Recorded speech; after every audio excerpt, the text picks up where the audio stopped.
Hello, I'm Brendan Bellomo, co-director of Porcelain War. I'm Paula DuPré Pesmen, and I'm one of the producers of the film. And I'm Bonnie Cohen, a um, documentary filmmaker and huge fan of this film. So I'm very excited to be here in conversation with the two of you. I'm I'm such a big fan. I've actually been on the festival trail and seen your colleagues at various festivals with Frodo the dog and all that wonderful fanfare around their ability to be in the US at the festivals and free to do that work. So that's just been thrilling to have them here in our country, and I'm sure in other countries in Europe with going out with the film. Um, I'm going to start in kind of an unusual place because I just recently saw Daka Braka in concert. And they do a large portion of the music in Porcelain War. I'm wondering if you could talk about them because I was having a response, having seen the film now twice, and then seeing them in concert. There's like a beat of soul that sort of permeates the film that really lives in the heart of this group of musicians as well as your main characters. So I'd love to start there. Music is often not hailed as an additional character in films as it should be, and I think that's really true of the way that Daka Braka works with your film. Could you talk a little bit about that relationship and your intention for the music? Well, early on in the filming process, I was speaking with my co-director and subject in the film, Slava Leontiev. We were speaking over Zoom. He's, of course, in Ukraine, and we were talking through an interpreter, but we were having a very creative conversation. And I asked him, what are your feelings about music? Are there bands or is there something that you really love? And he said, there's a band called Daka Braka, and not only do we love this band, but Andrei, who is our cinematographer and oil painter by trade, listens to this while he paints.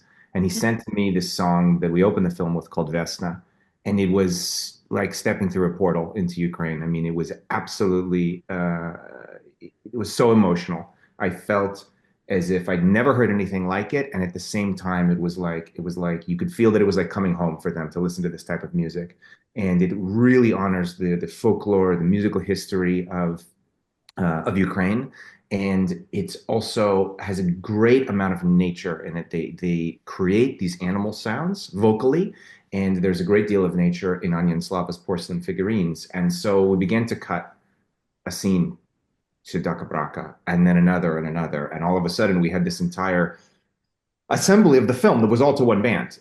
And it was this heartbeat of the movie. And I spoke with Paula and one of our other amazing producers, Aniela Sidorska. And I said, you guys, maybe could we reach this band because it's so amazing to the film? Yeah. And then there were some next steps. As soon as he started sending scenes of the film to cut to it, and Yell and I started brainstorming. We're like, how are we going to find this band? And if you look at their website, they travel to a different city almost daily, a different country.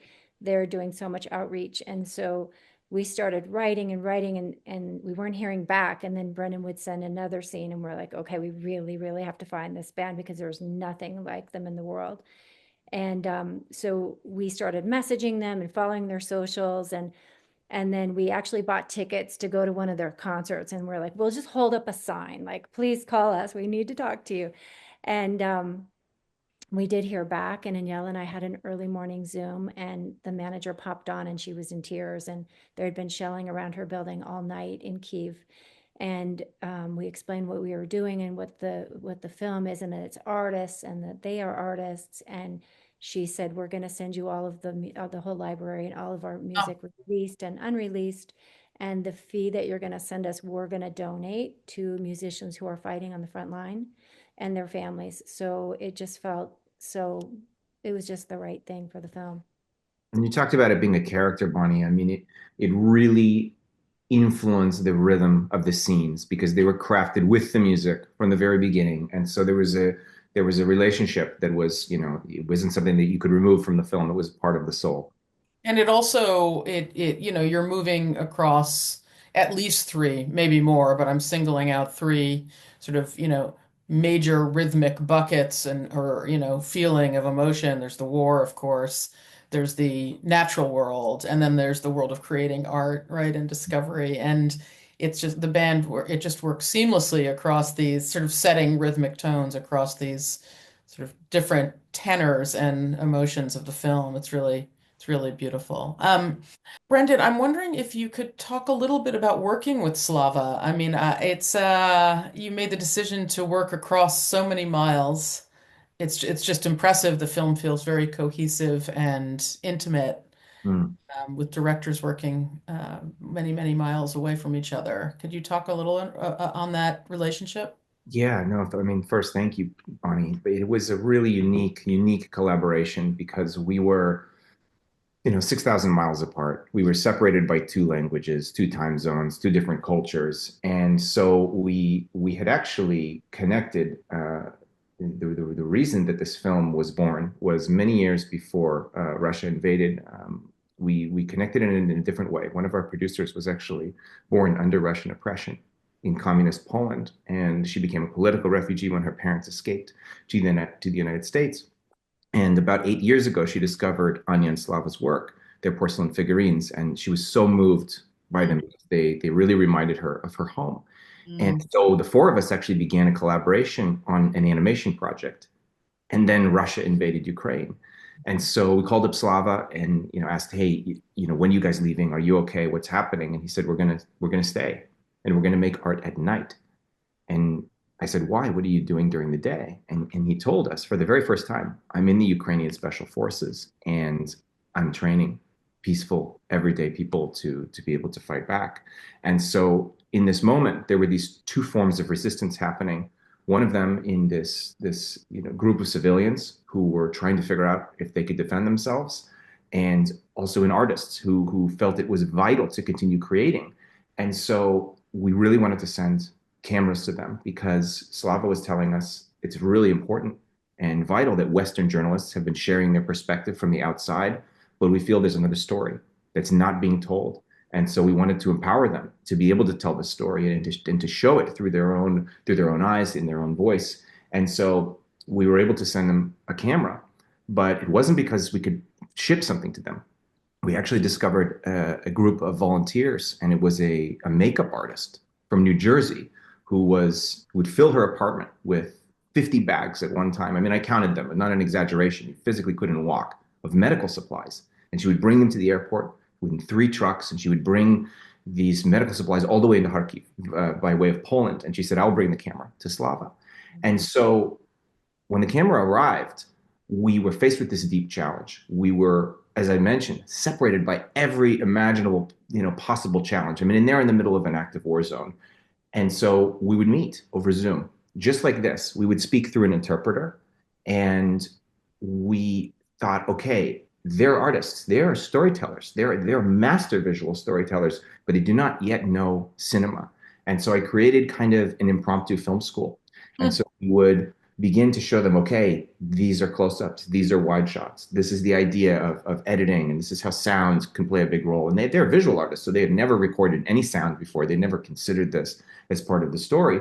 And at the same time, it was incredibly frustrating because, you speak for a minute, the translator speaks, somebody else speaks, and you have this huge, a 20-minute conversation would be 2 hours.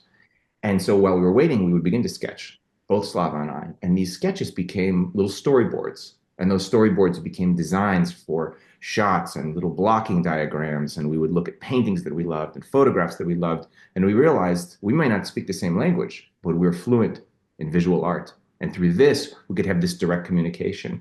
And so as the process began, I really wanted to go in person. We were ready to bring, a crew, and we began to work with Paula. We met through a mutual friend, and we started talking with Paula about this idea. And Paula, you had such an interesting perspective on this idea because I really felt I wanted to support Slava and Andrei. Yeah, no, I'm really curious about that, Paula, from a producing perspective, keeping a crew safe, right? Whether they're Ukrainian domestic crew or flying people over, that process just seems incredibly tenuous, and I'm sure there was a lot to consider. Yeah, I think what we were seeing was so intimate and personal and beautiful, actually, because they're artists. They took these cameras and they had a new brush. It was a new art tool for them.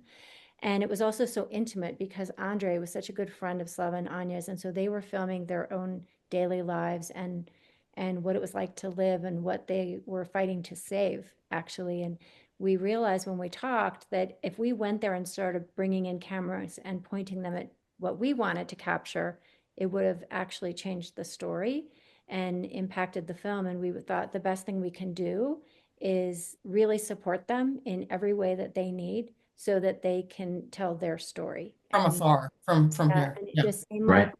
the right thing to do because they were creating something that we wouldn't have done because we wouldn't have filmed the way they filmed because they're artists, they see things in a different way.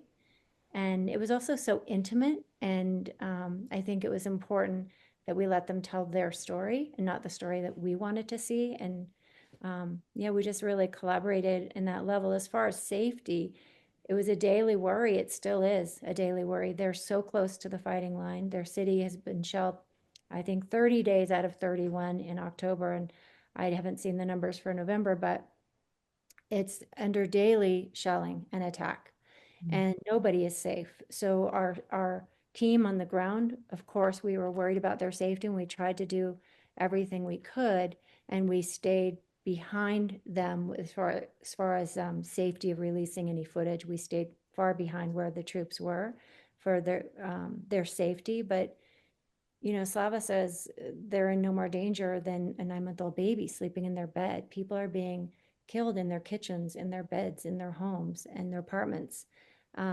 This is not something that's just totally on a front line somewhere. This is in their homes, and the war is right outside their doorstep.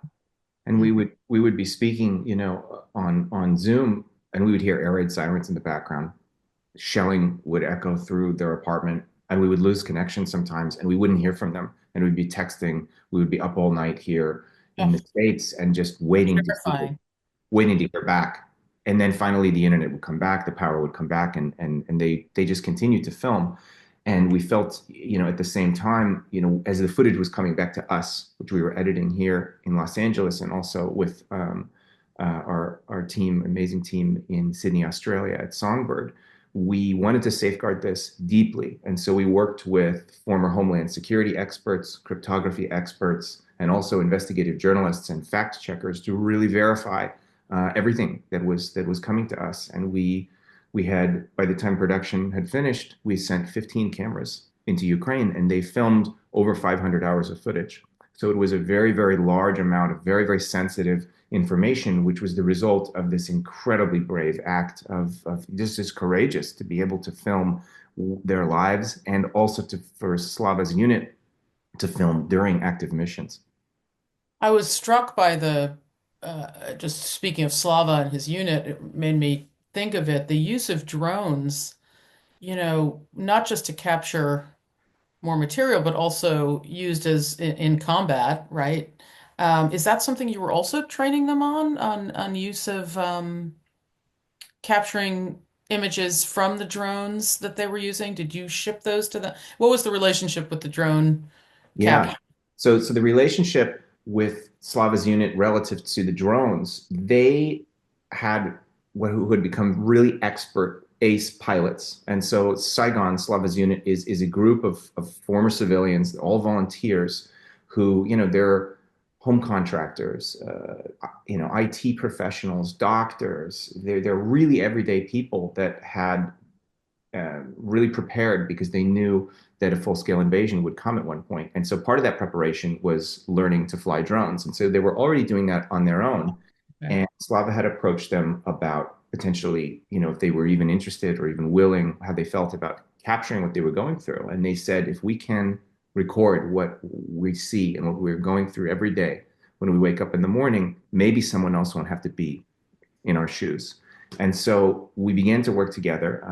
During their missions, they would go down into a bunker They would bring notepads. We would connect over Starlink and we would speak on Zoom. And they said, okay, we know how to fly drones, but we don't know how to film anything. And so we started to show them, okay, this is where you could put the camera. This is a tracking shot. This is a wide establishing shot. And they were really took this very, very seriously, and they were just incredible. So we sent them a second set of drones that they used to film their drones. And so they would have two pilots going at the same time, pilots that were part of the active mission and additional pilots who were able to then film all of the activity.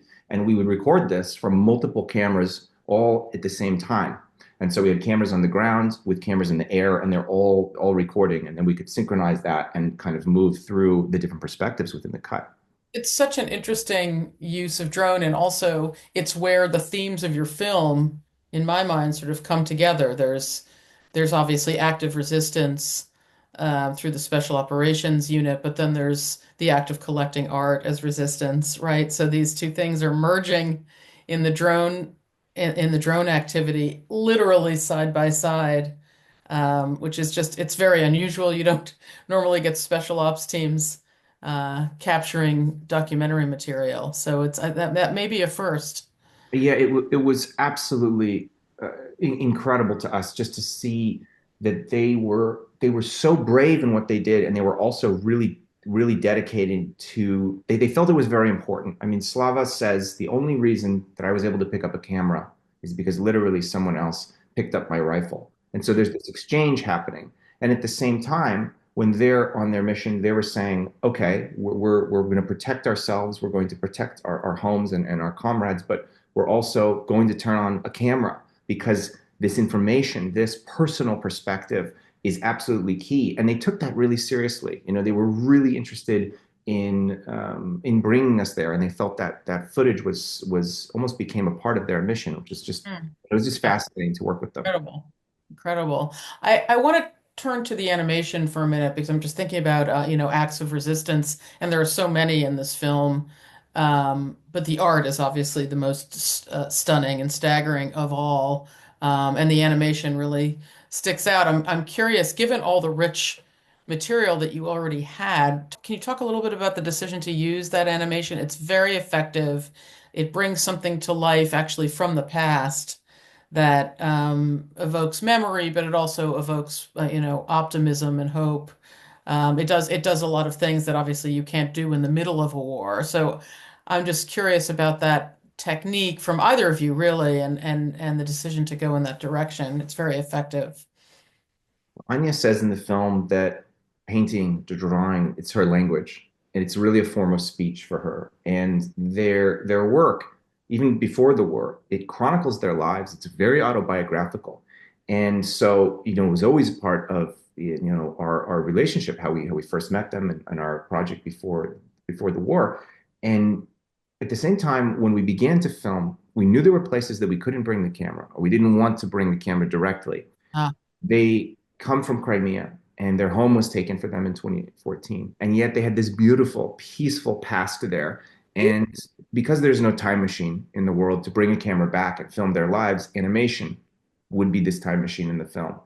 And when Anya and Slava spoke to us about the first days of the war, Anya had it was something they wanted to share about, but not in including archival footage or news footage. It was a very personal perspective. And so she created a figurine which embodied their experiences, these terrible experiences in the first days of the invasion.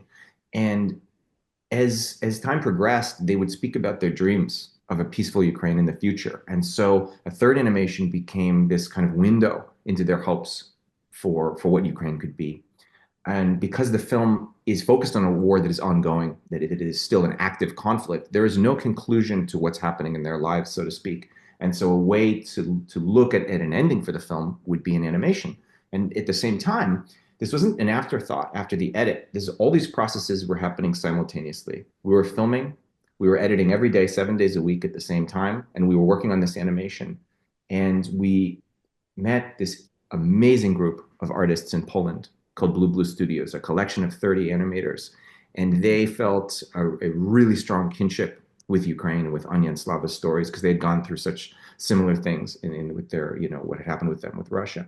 And so they worked for a year on these animations, and they studied photographs of Anya's work, 20 years of her history, so that even if they were drawing, the wings of a butterfly, it would be the same shape. It would have the same life in her style. And they actually created 7,000 hand-drawn frames, and those became the animations in Porcelain War. So it was amazing to collaborate with them. The three figurines too were such good anchors for the story because it's their past, it's their language to talk about the day of the invasion through animation, and then their hope for the future. And they use metaphors in everything that they do in their art. And so they on their own had decided they wanted to use the snail for the past because a snail has a home, and that's where their home was. And then the owl for the invasion because it's about darkness, right? Owls are alive in darkness, they're awake in darkness. And the Pegasus for the future. I just felt like when what we were seeing and what we were hearing, and we would take their interviews and send those to Poland, to the animation studio, and then they would That take would on. inform the, yeah. Yeah, they were able to bring those stories to life. They're so beautiful. I appreciated Crimea too because it also is a yes, it's what Ukraine could get back to and what the past was, but it also has the undertone of this is happening again. We've moved again. We're the kind of diaspora aspect of what these families are going through is alive and well just in that, the beauty of that piece of animation. So it really effective. Paula, can you talk about the women in the film? I mean, this is like an all women's producing team. I noted there's a woman in the Special Operations Forces. It's um, it's really interesting in times of war, at least I find, to focus on women and how women are um, interacting and creating a sort of level of optimism, honestly, that is often hard to come by. But I don't want to put that on the characters or the producers. Just I'm wondering if you could speak to the challenges and the benefits of the women that operated in this team. That's really interesting what you just said. I appreciate that, Bonnie. I think it's been amazing working with all women producers. The four of us worked really closely from the beginning, and continue to everyone brings their own skills and their own support that they can help with on the film. And then also we looked at Anya and Katya. So Anya being, the support and the storyteller, and yet being so brave, not leaving Ukraine. She didn't leave when it was so close, and the shelling and the blackouts and all the things that we knew that she was going through. She just continued her resistance through art. And that's so inspiring. It's such an inspiring story to realize that she took her superpower and used Yeah, that in a way to show us why people live, and how do you keep moving forward and live in something that's really terrifying and especially when she was left all alone, right? She was just yeah. I don't And know how many, I mean, it's such a significant detail. She was left all alone.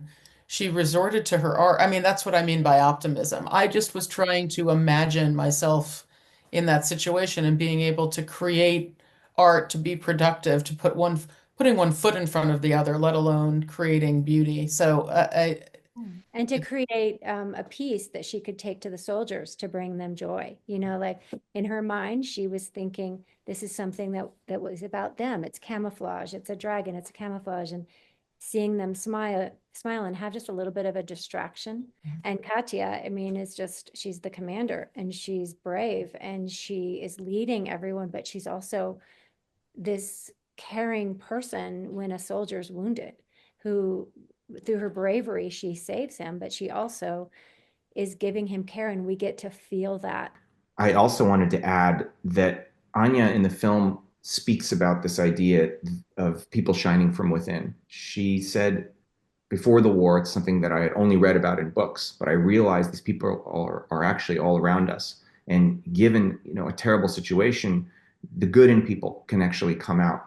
And seeing all of the incredible women that were involved in producing the subjects in the film, the creativity, the bravery, this movie would not exist without you guys. I mean, it was absolutely a miracle and so beautiful to watch. Yeah, I mean, I just have a last question that it is about distribution. It is about sort of getting this film out in the world. And I wonder if you could talk, I mean, it's not lost on me that a number of films that made it to the short list this year don't have a home yet. And how can that be with this film? And where can people see it? What kind of hope can you give audiences around the world for having the joy of seeing Porcelain War? This film, we don't have a streaming distributor, but we do have a theatrical distributor, and we're doing North America and Canada through Picture House. And we have a website, porcelainware.com, where people can follow where it's opening next. And it's very grassroots. You know, we're out talking to groups and communities and people in every city to try to help create awareness that the film is there. And our hope is that we will find a home so it's available all around the world, because as you know, Bonnie, when you make a film, you hope that it has the effect of people wanting to share it. And Yes. Porcelain More does have that, and people want to share it, and they do feel hopeful. And then afterwards, I'm just like, I wish we could just say, here's where you go, you know. And my hope is that that will happen for this and all the films that really need to be seen and shared. And yeah, remaining hopeful. Well, there are so many situations around the world, unfortunately, that could benefit from exactly this film, this message, these characters, this art and beauty. And in the meantime, we can direct people to Picture House and see where it's playing in theaters around the country. Yeah, thank you Thank so you. much. Thank I you so mean, much, Bonnie. Yeah, as we've shared the film in festivals, audiences have just felt so much that it's a story that they can relate to deeply, even if they've never been to Ukraine. Totally. Even though this is the largest conflict in Europe since World War II, and it really affects everybody. And to see that artists are telling this story, everyday people are brave enough to tell this story and show us that the creativity is possible in this situation, that resistance is possible, and that you can have a hopeful perspective even within all of that. I mean, I think that's a triumph of what they accomplished. Absolutely. Well, congratulations to you both and to the whole team, especially Frodo. I'm rooting for you, and I can't wait to spread the word for more audiences to see this beautiful film. We truly appreciate that. It's been a pleasure speaking with you, Bonnie. Yeah, you Thank you. too. thank you, Bonnie.